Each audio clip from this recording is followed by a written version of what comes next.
Sir.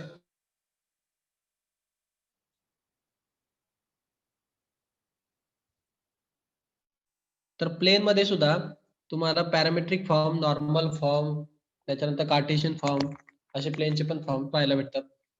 Okay.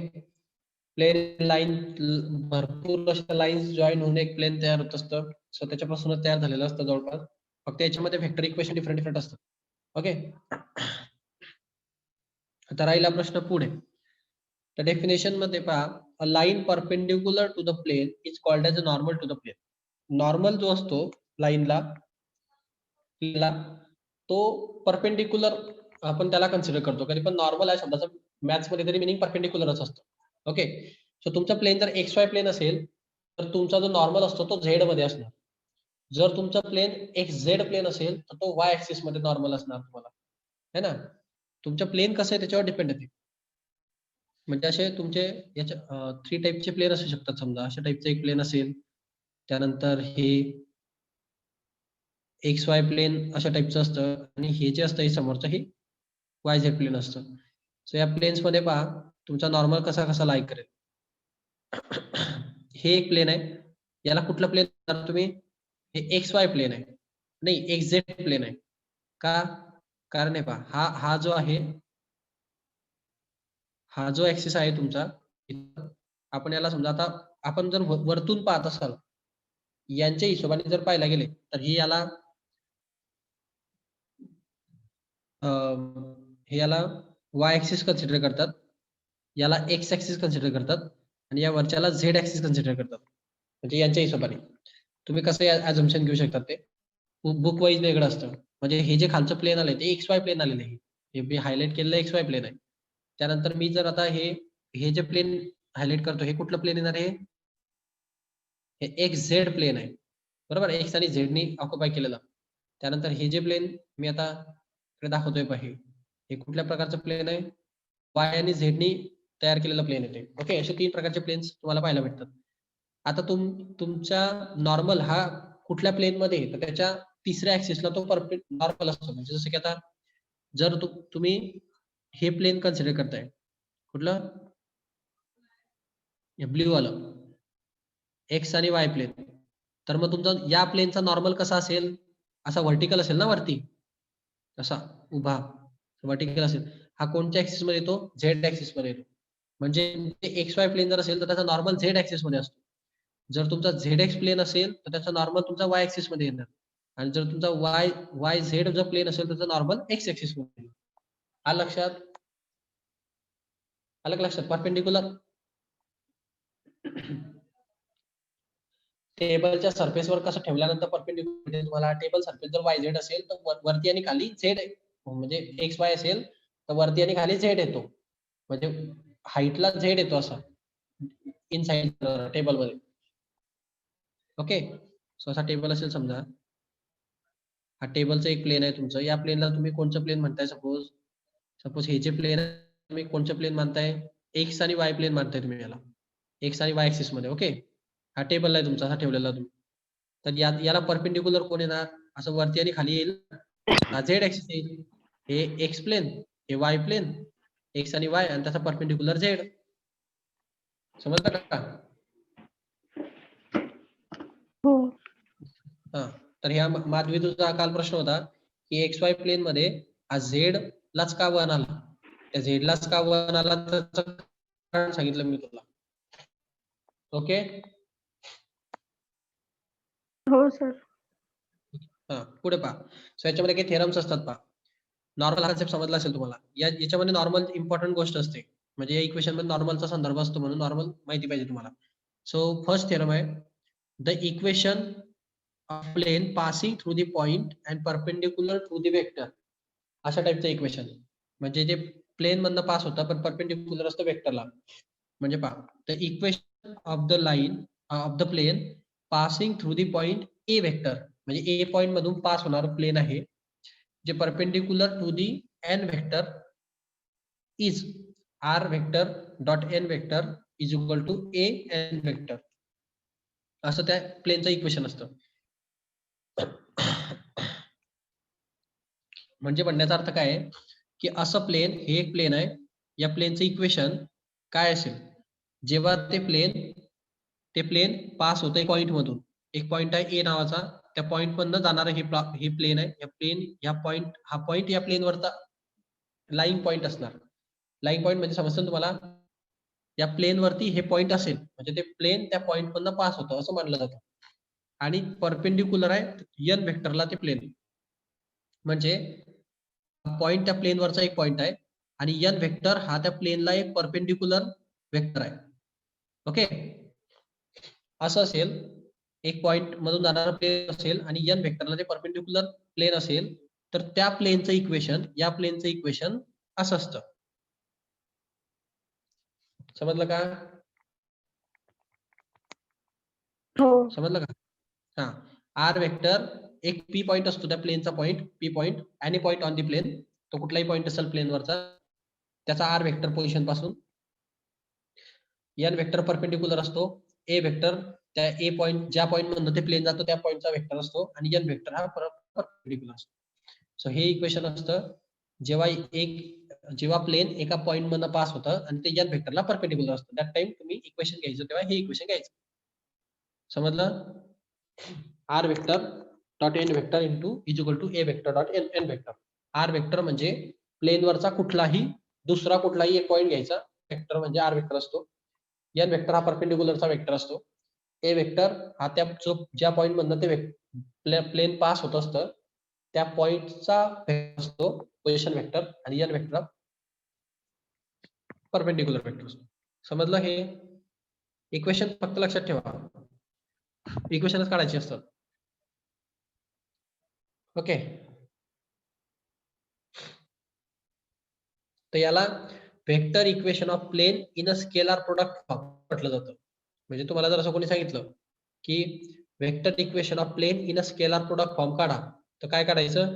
हे काढायचं. समजलं का? नावं लक्षात ठेवा त्याचे, तसे वर्डिंग विचारले जाते. Find the vector equation of plane in a scalar form असं म्हटलं की त्या टायमाला हे इक्वेशन तुम्हाला फाइंड करावं लागेल. ओके, आता ते कसं काय काय नाही ते न्यूमेरिकल मध्ये समजणारच आहे तुम्हाला. त्यानंतरचा फॉर्म आहे कार्टेशियन फॉर्म. कार्टेशियन साठी थेरम आहे 6.9 त्याच्यामध्ये the equation of a plane passing through the point, एक पॉइंट आहे ए, त्या ए पॉइंट मधून हे प्लेन पास होतं आणि त्या ए पॉइंटचे कोऑर्डिनेट तुम्हाला दिलेले आहेत x1 y1 आणि z1. त्याचा वेक्टर नाही दिला, त्याचे कोऑर्डिनेट दिले. आपल्याकडे त्याचा वेक्टर दिलेला होता, छोटा ए वेक्टर पोझिशन वेक्टर दिलेला होता. ए पॉइंटचा पोझिशन वेक्टर आपल्याला माहिती होता, पण यावेळेस आता पोझिशन वेक्टर न माहिती असता त्याचे कोऑर्डिनेट्स माहिती आहे, x1 y1 आणि z1. ओके, सो कोऑर्डिनेट्स माहिती आहे आणि डायरेक्शन रेशोज दिलेले आहेत तुम्हाला त्याचे ए बी आणि सी. त्या प्लेनचे डायरेक्शन रेशो दिलेले आहेत. त्या टायमाला त्या प्लेनचं जे इक्वेशन असतं ते असं असतं, ए म्हणजे direction ratio of X axis, B म्हणजे direction ratio of Y axis आणि सी म्हणजे direction ratio of Z axis. तर A X minus x1 plus B Y minus y1 plus C Z minus z1 is equal to 0. हे Cartesian फॉर्मचं प्लेनचं equation आहे.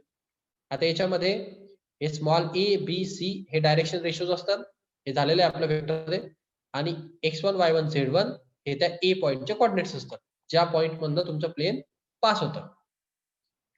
Okay, so अशा दोन गोष्टी जर तुम्हाला दिलेल्या असतील तर त्या टायमाला आपण कार्टेशियन फॉर्मचं इक्वेशन यूज करतो आणि ते कार्टेशियन फॉर्मचं इक्वेशन पाठ करा.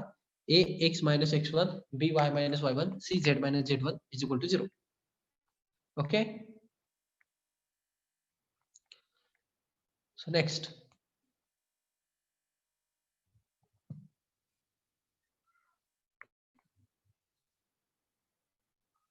त्या ठिकाणी तुम्हाला काढून दाखवलंय का, एक्झाम्पल घेतले.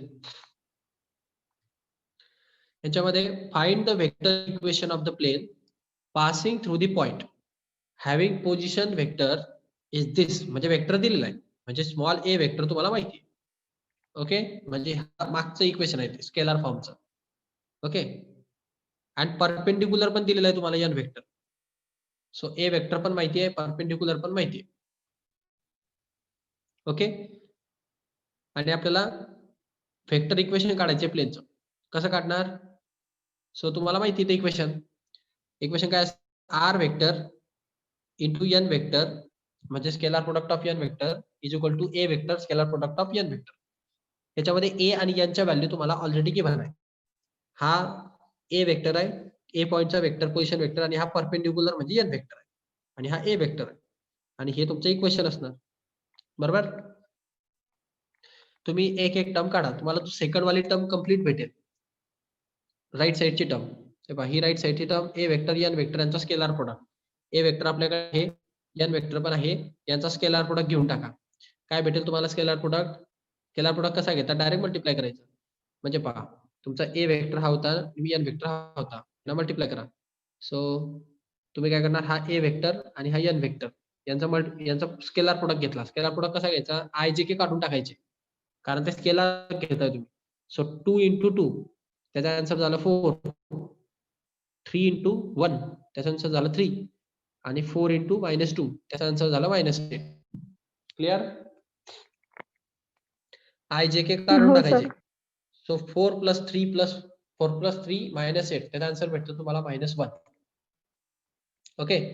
सो या ठिकाणी तुम्ही -1 डायरेक्ट सबस्टिट्यूट करू शकता.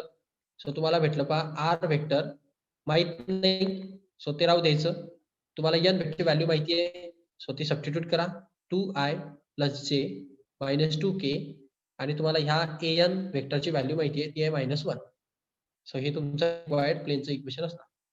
क्लिअर? हो. टर्मिनॉलॉजी थोडीशी डिफरंट जाते, पण ते सोपं असतं एकदा फॉर्म्युले पाठ झाले. Find the Cartesian equation of the plane. Cartesian equation म्हटलं की ते आता जे आपण इक्वेशन पाहिलं होतं ते घ्यायचं. इक्वेशन कुठलं होतं? हे असं होतं पहा, डायरेक्शन रेशोज आणि याच्यापासून तयार झालेलं ax - x1 + by - y1 + c z - z1 = 0. Okay. So तुम्हाला इथं काय सांगितलं गेलं? कार्टेशियन इक्वेशन काढायचं आहे आपल्याला. पासिंग थ्रू दिस पॉइंट म्हणजे हे x1, y1 आणि z1 आहे आणि डायरेक्शन रेशोज गिव्हन आहे. हा a, हा b आणि सो घ्यायचे इक्वेशन मध्ये टाकायचे आणि सॉल्व्ह करून टाकायचे. सो बस काही नाही केलंय मी, इक्वेशन मध्ये घेतलंय आणि टाकून दिलंय पाहिजे. हे तुमचं कार्टेशियन इक्वेशन आहे, हे तुमचं पार्ट असतं. सो याच्यामध्ये a ची व्हॅल्यू टाका, x1 ची व्हॅल्यू टाका, b ची व्हॅल्यू टाका, y1 ची व्हॅल्यू टाका, c ची व्हॅल्यू टाका, z1 ची व्हॅल्यू टाका. सगळ्या व्हॅल्यू सबस्टिट्यूट केल्यानंतर तुम्हाला हे भेटेल पहा. ओके. इथपर्यंत क्लिअर? इथपर्यंत हो सर. क्लिअर? आता याला थोडं सिम्प्लिफाय करा. ब्रॅकेटला सॉल्व्ह करा थोडंसं मध्ये. ब्रॅकेटला कसं सॉल्व्ह करणार? हे ब्रॅकेटच्या मध्ये जर तुम्ही या व्हॅल्यू घुसवल्या तर तुम्हाला तुमचे आन्सर भेटून जाईल. जसं की हा 3 into x आणि 3 into 1, 2 into y आणि 2 into 2, 5 into z आणि 5 into 3. सो इथं भेटणार तुम्हाला 3x - 3 + 2y - 4, 2 into 2 -4 आणि प्लस इथं 5z - 15 = 0. सो याला सिम्प्लिफाय करा पुढे. 3x तसं राहील, 2y पण तसं राहील, 5z पण तसंच असेल. So 3x + 2y + 5z as it is आणि हे -3 -4 आणि -15 यांचा टोटल आन्सर होणार -22. ओके.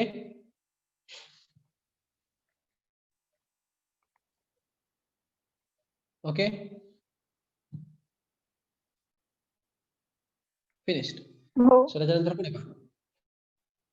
आता नेक्स्ट पहा.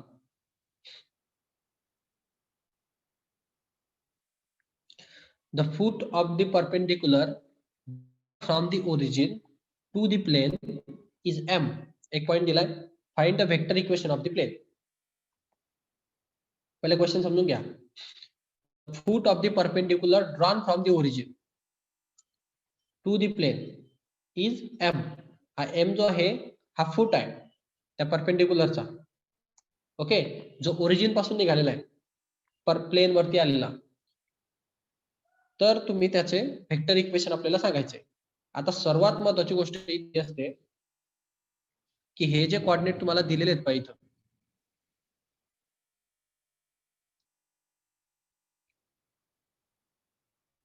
फूट of the perpendicular drawn from the origin to the plane. Okay. म्हणजे काय?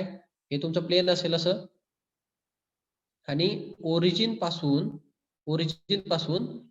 एक परपेंडिक्युलर ड्रॉन केला गेलेला आहे प्लेन वरती आणि त्याचे फूट आहे म्हणजे कसा एक परपेंडिक्युलर ड्रॉन झालेला असेल एन वेक्टर त्याचे जे फूट आहे त्या फूटचे कोऑर्डिनेट आहे एम पॉईंट इथं असेल प्लेन वरती आणि त्याचे कोऑर्डिनेट आहे 2 1 आणि -2 अशा टाइपची फिगर असते ओके प्लेन पासून आलेली मग आता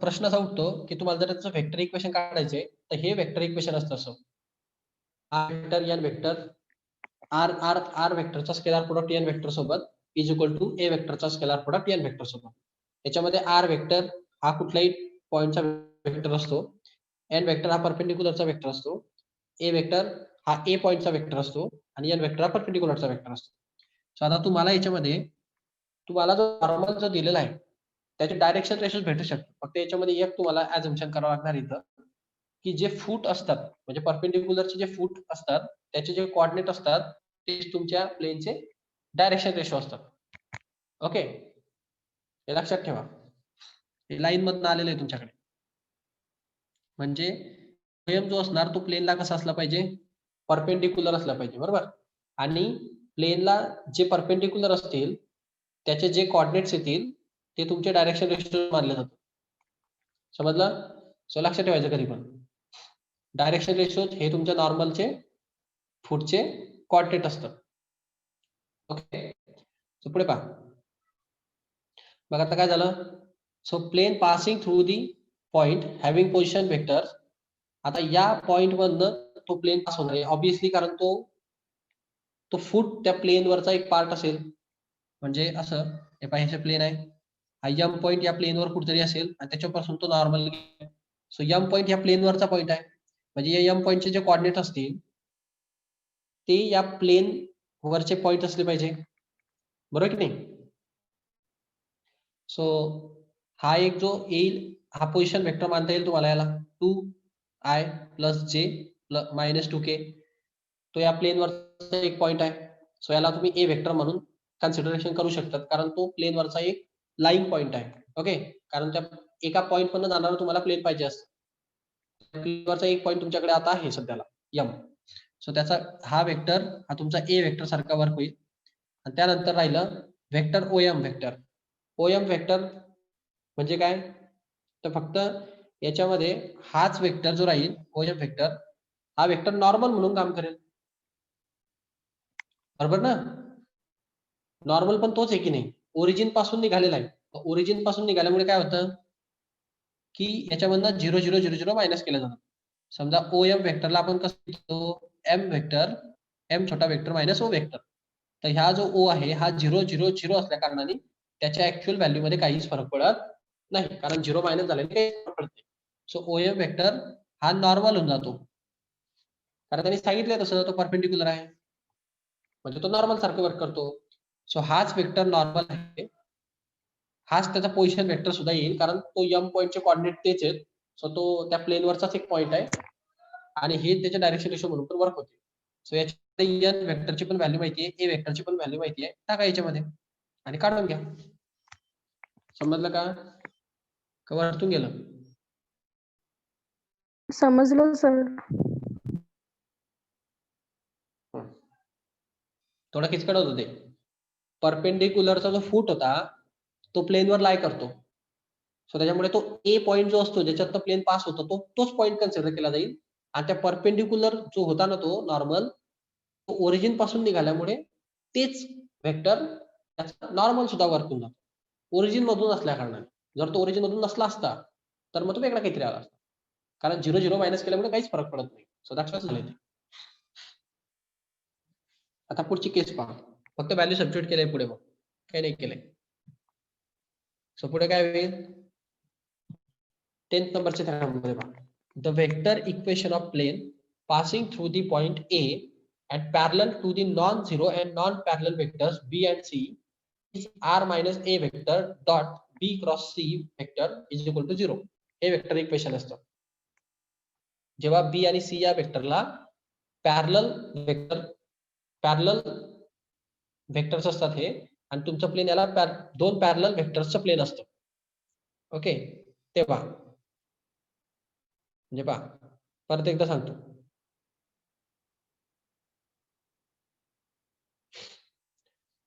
बी आणि सी असे दोन वेक्टर होते.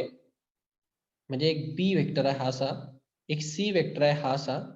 या दोन वेक्टरला पॅरलल प्लेन आहे. समजतं ना पॅरललचा अर्थ? म्हणजे हे थोडेसे वरती असतील आणि प्लेन थोडंसं खाली असेल. म्हणजे असं पहा, हा बी वेक्टर असा असेल आणि प्लेन त्याच्या खाली असेल असं थोडंसं. म्हणजे डिस्टन्स ठेवून. थोडं डिस्टन्स असेल असं. हा वरच्या बाजूला असेल आणि प्लेन थोडंसं खालच्या बाजूला असेल.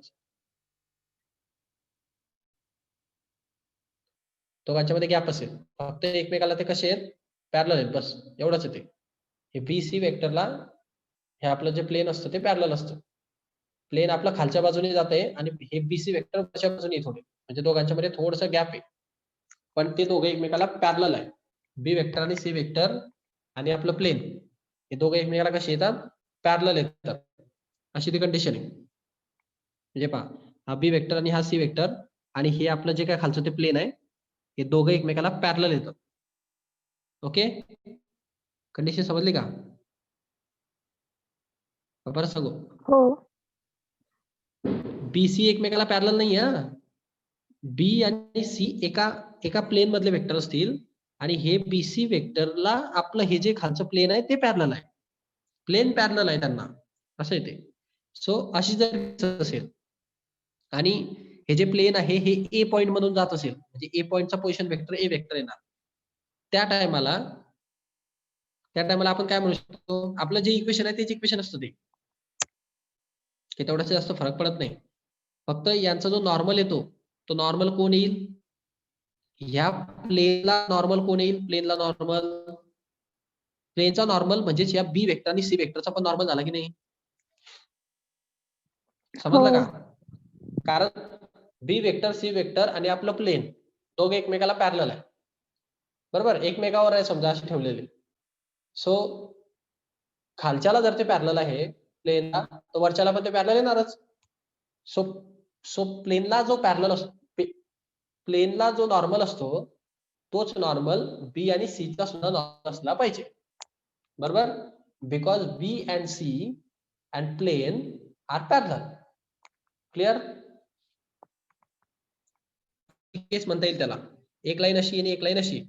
सो हे खालच्या लाईनचा जो परपेंडिक्युलर असतो, तो वरच्या लाईनला पण परपेंडिक्युलर येणारच. असं म्हणण्याचा अर्थ आहे माझा. सो या प्लेन परपेंडिक्युलर असतो एन व्हेक्टर, हा बी आणि सी चा पण परपेंडिक्युलरच असला पाहिजे आणि दोन व्हेक्टरचा परपेंडिक्युलर हा कोण असतो? त्याचा क्रॉस प्रॉडक्ट. माहिती की नाही तुम्हाला? सांगितलंय ना हे क्रॉस प्रॉडक्ट शिकवताना व्हेक्टरमध्ये. हो सर. दोन वेक्टरचा जर मला क्रॉस प्रॉडक्ट घ्यायचा असेल तर तो त्याला कसा असतो? परपेंडिक्युलर असतो.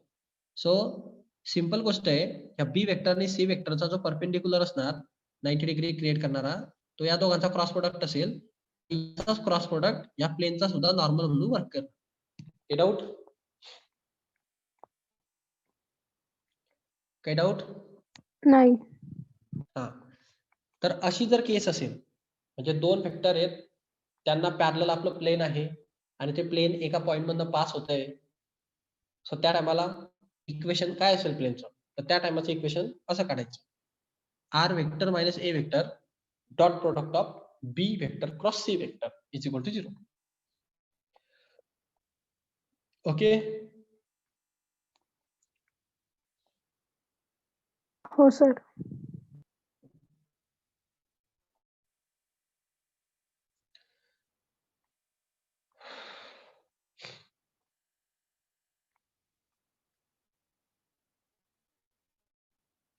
आता इकडे पहा.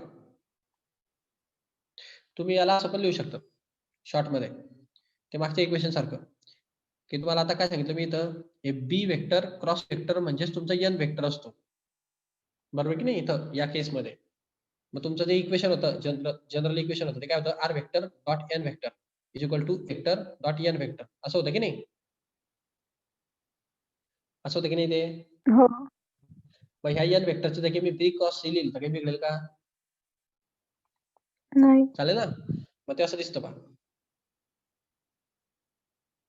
आर वेक्टर यांच्या जागी बी क्रॉस सी, ए वेक्टर यांच्या जागी बी क्रॉस सी. समजलं?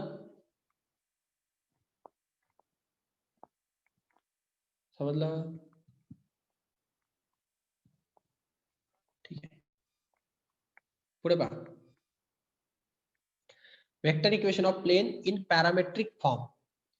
पॅरामेट्रिक फॉर्म मधलं इक्वेशन कुठलं आहे? आता हे पॅरामेट्रिक फॉर्म मध्ये इक्वेशन आलंय. ओके, फॉर्म लक्षात ठेवा, लिहून ठेवा सगळे एका ठिकाणी.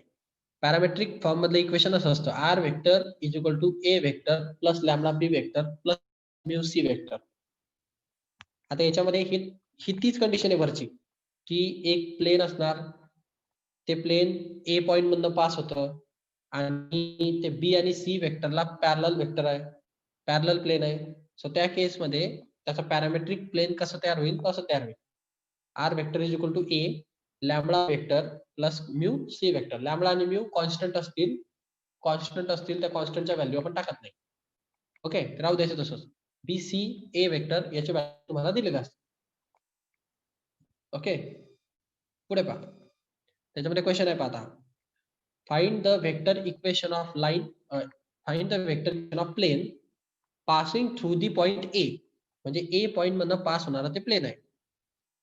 ओके, म्हणजे याचा अर्थ हे x1 हे y1 आणि z1 असणार. याला आय जे के लावलं की इथं ए आपला पोझिशन वेक्टर भेटून जाईल. पोझिशन वेक्टर आपल्याला ए कसा भेटेल, याला आय लावा, जे लावा आणि के लावा, पोझिशन वेक्टर भेटून जाईल. Okay, then and parallel to, हा एक वेक्टर आणि हा एक वेक्टर, म्हणजे हा बी वेक्टर असेल आणि हा सी वेक्टर असेल. समजलं?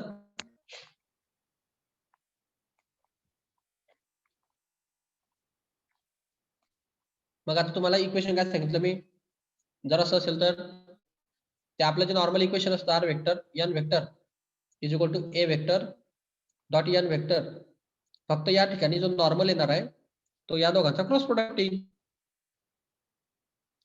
तर R vector in bracket B cross C vector is equal to A vector in bracket B cross C vector. हे इक्वेशन तुम्हाला काढायचं आहे.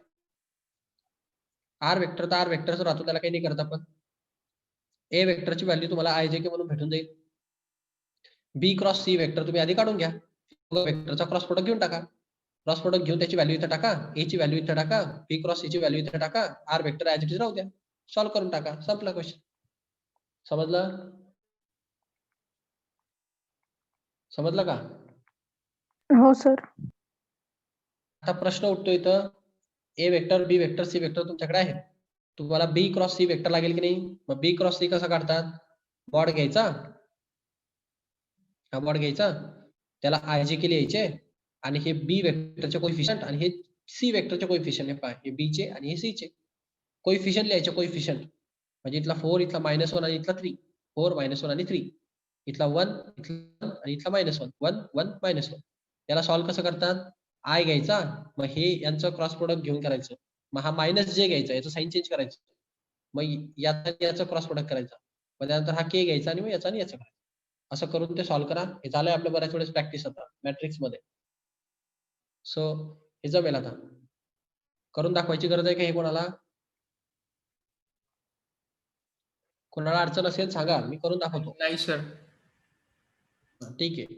सो याला सिम्प्लिफाय करा, तुम्हाला हे आन्सर भेटेल. मग तुम्ही काय केलं, तुम्हाला अजून एक सॉल्व्ह करावं लागणार आहे, कारण त्या याच्यामध्ये अजून एक टर्म येते ना, ती म्हणजे काय ते, हे पहा, आर वेक्टर आणि बी क्रॉस सी वेक्टर याचा आन्सर तुमच्याकडे आता आहे. पण इकडे पहा, ए vector into B cross C vector पण येतं ना. मग तुम्हाला हा ए वेक्टर आणि हा बी क्रॉस सी वेक्टर यांचा पण स्केलर प्रोडक्ट घ्यावा लागेल की नाही? घ्यावा लागेल की नाही यांचा स्केलर प्रोडक्ट? हो. तो स्केलर प्रोडक्ट घ्यायचा. मग तो कसा घेतला पहा, स्केलर प्रोडक्ट कसा घेतात, हा तुमचा बी क्रॉस सी वेक्टर आहे आणि हा तुमचा वेक्टर आहे, तो वरती पोझिशन वेक्टर, आणि हा तुमचा बी क्रॉस सी वेक्टर होता. स्केलर प्रोडक्ट कसा घ्यायचा, आय ने आयला, जे ने जेला, के ने केला, फक्त आय जे के काढून टाकायचे, म्हणजे -1 इंटू -2. त्याचा आन्सर किती झालं? मायनस नाही, मायनस मायनस प्लस होईल, -1 इंटू -2 2 आन्सर होईल. 2 इंटू 7 त्याचा आन्सर 14 होईल, आणि -5 इंटू +5 त्याचा आन्सर -25 होईल. करेक्ट? सो काय आन्सर येईल? 16 -25 त्याचा आन्सर झाला -9. क्लिअर? क्लिअर? हो सर हो. आता तुम्हाला सगळ्या टर्म तुमचे आन्सर भेटून गेलेले आहेत. तुम्ही घेणार आणि सगळं सबस्टिट्यूट करून टाकणार त्याच्यात पहा. तुमचा फॉर्म्युला असा होता पहा, R vector into B cross C vector is equal to A vector dot B cross C vector. तुमच्याकडे सर्व व्हॅल्यू आता तुम्ही काढून घेतलेले आहेत या फॉर्म्युल्यातल्या. तुम्ही बी क्रॉस सी वेक्टरची व्हॅल्यू काढली होती ती इथं टाकली पहा.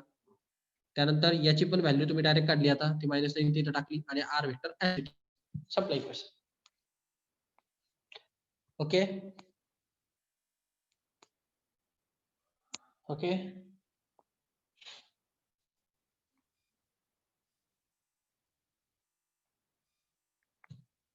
नेक्स्ट सेशन पहा, find the Cartesian equation of the plane. Cartesian equation काय आपल्याला, आणि ह्याचं पॅरामेट्रिक इक्वेशन दिलेलं आहे. हे कुठल्या टाईपचं इक्वेशन आहे? कुठलं इक्वेशन आहे? पॅरामेट्रिक इक्वेशन आहे. आणि आपल्याला कुठलं काढायचंय? फरक आहे ना दोघांमध्ये, पॅरामेट्रिक कार्टेशियन. हो. आता इकडे लक्ष द्या, हे पॅरामेट्रिक इक्वेशन तुम्हाला पहिले माहिती असलं पाहिजे. पॅरामेट्रिक इक्वेशन काय? पॅरामेट्रिक इक्वेशन काय असतं? R vector is equal to A vector plus lambda B vector plus mu C vector. आठवलं का? हा सर. याला कम्पेअर करा तुमच्या इक्वेशन मध्ये. सो कंपॅरिझन मध्ये हा ए वेक्टर असेल, बरोबर. त्यानंतर हा जो आहे हा इथला हा बी वेक्टर असेल, आणि हा जो आहे हा सी वेक्टर असेल. करेक्ट? हो. आता मी तुम्हाला काय सांगितलं होतं, तुम्हाला जर कार्टेशियन इक्वेशन काढायचं असेल तर कार्टेशियन इक्वेशन पाठ असतं तुमचं. कार्टेशियन इक्वेशन पाठ करून ठेवायचे. हे कार्टेशियन इक्वेशन आहे तुमचं असं, A X minus x1 plus B Y minus y1 plus C Z minus z1 is equal to 0. A B C म्हणजे काय असतं? Direction ratio. बरोबर बरोबर ना? हो. आणि हे x1 y1 z1 काय असतं? हे त्या ए या पोझिशन वेक्टरचे कोऑर्डिनेट असतात. त्या ए पॉइंटचे कोऑर्डिनेट म्हणजे ए पोझिशन वेक्टरचे कोऑर्डिनेट समजा.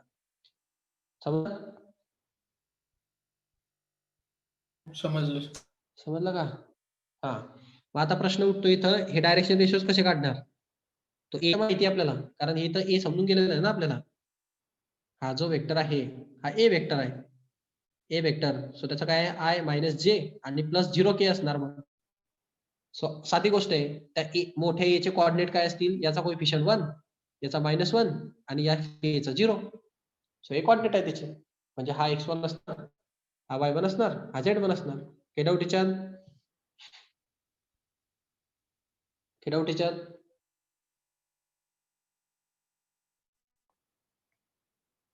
याच्यात काही डाऊट आहे का?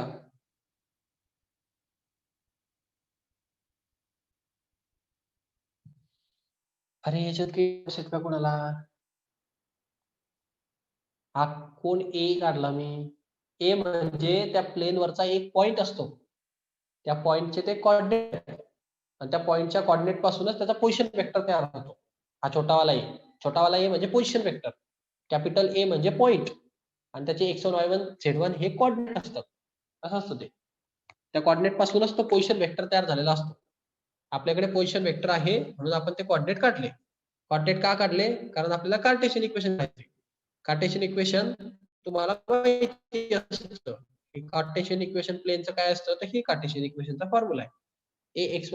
ax minus x1 by minus y1 z minus z1 is equal to 0. तर याच्यामध्ये x1 लागेल, ए पोझिशन वेक्टरचे कोऑर्डिनेट असतात. समजलं? ओके. आता राहिला प्रश्न डायरेक्शन रेशोचा, ए बी आणि सी चे. मी तुम्हाला त्या क्वेश्चन मध्ये सांगितलं, डायरेक्शन रेशोज हे कोण असतात? तुमचं जे प्लेन असतं त्याचा जो परपेंडिक्युलर असतो हा एन वेक्टर, याचे हे पुढचे कोऑर्डिनेट असतात ते, म्हणजे एन वेक्टरचे इनडायरेक्टली कोऑर्डिनेट असतात. समजलं का? समजलं का?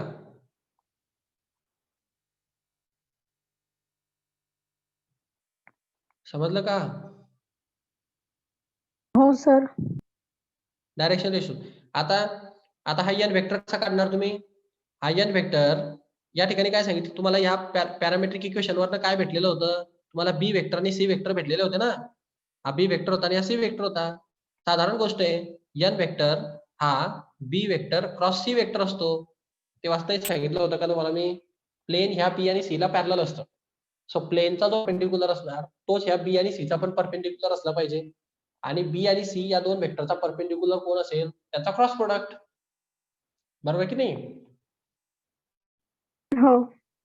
हा मग हा एन वेक्टरचे जे कोऑर्डिनेट असतात त्यांना आपण डायरेक्शन रेशो म्हणतो म्हणजे इनडायरेक्टली बी क्रॉस सी काढायचा आणि त्याचे कोऑर्डिनेट म्हणजे डायरेक्शन रेशो येईल काही डाऊट त्याच्यामध्ये नाही सर. मग बी क्रॉस सी काढा मग हा बी घ्या आणि हा सी घ्या इथून बी क्रॉस सी काढता येते दिसतंय बी क्रॉस सी ते कसं काढायचं ते माहिती तुम्हाला आता मग ह्या बी क्रॉस सी आला तुमचा याचे जे कोऑर्डिनेट असतील म्हणजे 5 -2 आणि -3 म्हणजे हा पहिला ए असेल हा बी असेल आणि हा सी असेल फिनिश किस्सा तुम्हाला एबीसी पण माहिती आहे तुम्हाला ह्या पोझिशन वेक्टरचे ए आणि बी पण माहिती आहे सो ए बी सी पण माहिती आहे y1 z1 पण माहिती आहे व्हॅल्यू टाका सॉल्व्ह करा समजलं हो. एक्स आणि वाय राहू द्यायचे तसे तसे एक्स वाय झेड मग ते एक इक्वेशन भेटतं तुम्हाला असं पण एक्स वाय झेड मध्ये त्याला म्हटलं आपण कार्टेशियन इक्वेशन क्लिअर थोडं किचकट जातं प्लेन सुरुवातीला पण ते खूप सोपं असतं ते एकदा फॉर्म्युले लर्न झाले कॉन्सेप्ट समजले की इझी टॉपिक आहे खूप स्टार्टला थोडस अवघड वाटतं ओके त्यानंतर हा एक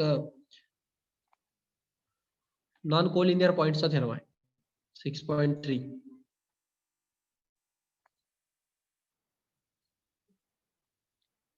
पुढचा घेऊ का थांबू इथं पुढचा घेऊ का थांबू इथं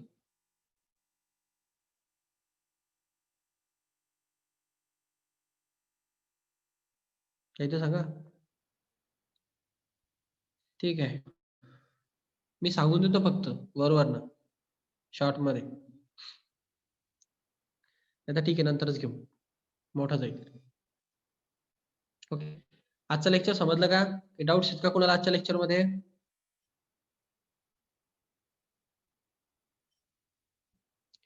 आजच्या लेक्चर मध्ये काही डाऊट्स आहेत का हे सर्व एका पेज वरती लिहा स्केलर प्रोडक्ट फॉर्म काय असतो मग हे